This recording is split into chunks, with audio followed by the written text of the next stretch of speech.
And today, advocates for highway and auto safety will release the annual report on traffic deaths. That's right. And our Washington, D.C. correspondent Joe St. George joins us live from the nation's capital with an in-depth look at what they're fighting for. Good morning to you, Joe.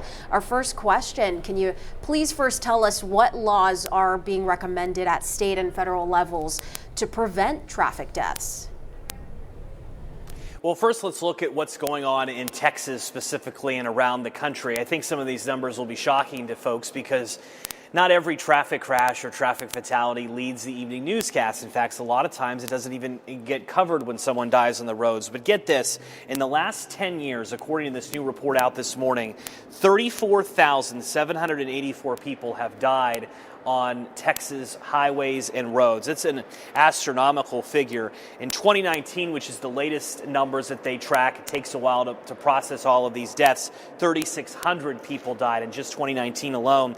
And the annual economic cost in Texas with all these traffic crashes is over $20 billion. That's billion with the B. As far as where we are nationwide, I think we have some numbers and graphics we can show you. In the first 6 months of 2021, that's the latest numbers that they've tracked, a 20% increase in traffic fatalities have occurred nationwide. That's the largest increase ever that the advocates for highway and auto safety have tracked since the federal government has started keeping these statistics. Every day, 100 people die on America's roads. So you asked what is being recommended by these safety experts. First off, they like to see seatbelt reminders in the back seat and the rear seat. More Americans are in the back seat because of Ubers and Lyfts than ever before. They're not necessarily buckling up.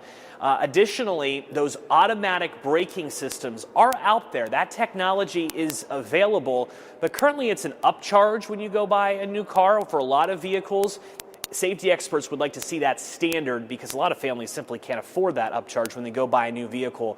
One specifically thing they'd like in Texas, as well as a lot of other states that are struggling with these fatalities and traffic crashes, is stricter rules when it comes to learner's permits, those younger drivers who are just beginning to get behind the wheel. The latest statistics continue to show that those younger drivers among us continue to be statistically at risk for being in a crash more than older experienced drivers.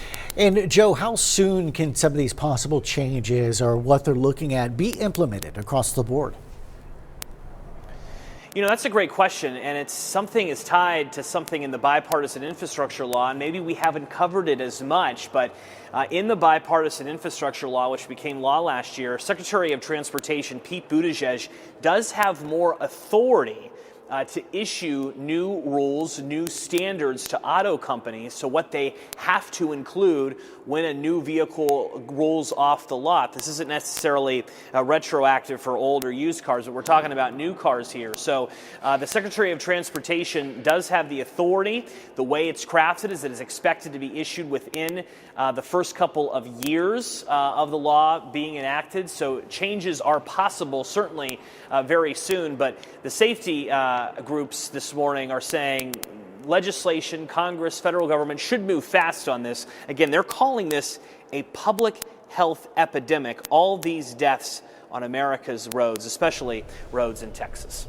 All right, Joe, thanks for always keeping us informed, and thank you so much for your time today. Yeah, we'll look forward to speaking with you again next week. We'll see you then.